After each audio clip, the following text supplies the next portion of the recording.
Will orange rocket barberry grow with only morning sun? And this is Alice on YouTube. I thought that was pretty interesting. With only morning sun.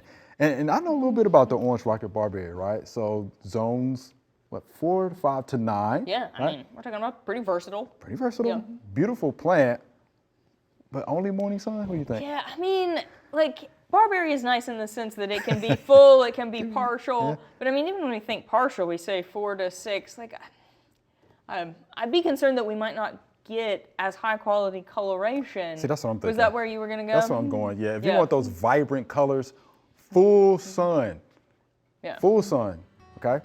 If not, you're gonna have a lot of green Yeah. foliage. It's kind of a survive. Yeah, it's gonna Thrive issue, you know? Right. But yeah, if you want those colors to pop, then I'm thinking full sun. Yeah.